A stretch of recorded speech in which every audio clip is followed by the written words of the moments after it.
السلام علیکم پیارے بچوں، کلاس 7 سبجیکٹ اردو،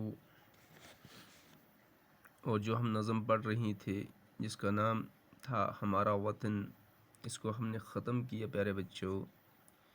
اب اس کے ہم سوالوں کے جواب کریں گے۔ تو اس کا پہلا سوال جو ہم سے پوچھتا ہے وہ یہ ہے، وطن کو شاعر نے جنت کا ٹکڑا کیوں کہا ہے؟ وطن کو شاعر نے جنت کا ٹکڑا کیوں کہا ہے؟ تو پیارے بچوں اس کا جواب یہ ہے، شاعر نے وطن کو جنت کا ٹکڑا اس لیے کہا ہے کیونکہ یہ وطن رنگ برنگ پھولوں، سرسبز جنگلوں، پیڑ پودوں اور جانوروں سے بھرا ہوا ہے۔ کس سے بھرا ہوا ہے؟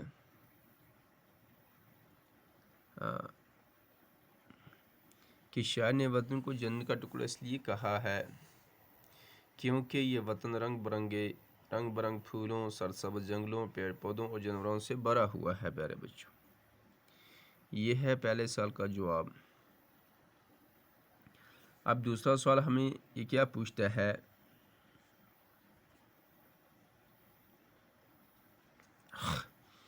ہمیں اپنے وطن کی خوبصورتی کو قائم رکھنے کے لیے کیا کرنا چاہیے؟ اگر ہمیں اپنے وطن کو کیا کرنا ہے، خوبصورت بنانا ہے، تو اس کے لیے ہمیں کیا کرنا ہے؟ کیا کرنا ہے، کون سی اقدام اٹھانے ہیں؟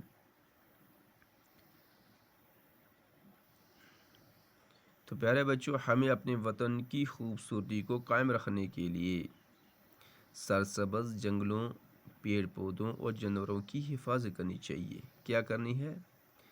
پیڑ پودے ہیں، سرسبز جنگل ہیں اور جو جانور ہیں، ان کی کیا کرنی ہے؟ حفاظت کرنی ہے۔ تب جا کر ہمارا جو وطن ہوگا وہ خوبصورت بنے گا، اس کی خوبصورتی قائم رہے گی۔ تو تیسرا سوال ہم سے یہ پوچھتا ہے، شاعر نے وطن سے اپنی محبت کا اظہار کس طرح کیا ہے؟ کہ شاعر نے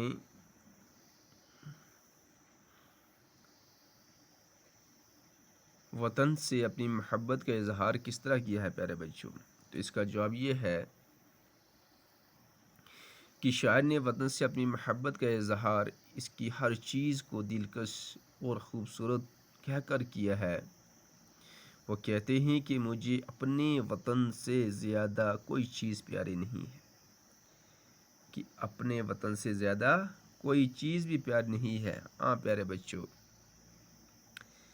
شاعر نے وطن سے اپنی محبت کا اظہار اس کی ہر چیز کو دلکش اور خوبصورت کہہ کر کہا ہے۔ وہ کہتے ہیں کہ مجھے اپنے وطن سے زیادہ کوئی چیز پیاری نہیں ہے۔ تو پیارے بچوں، ان جو سوال ہم نے کیے ان کو آپ اپنی کاپی کے اوپر نوٹ کریں اور ان کو یاد کرنے کی کیا کریں، کوشش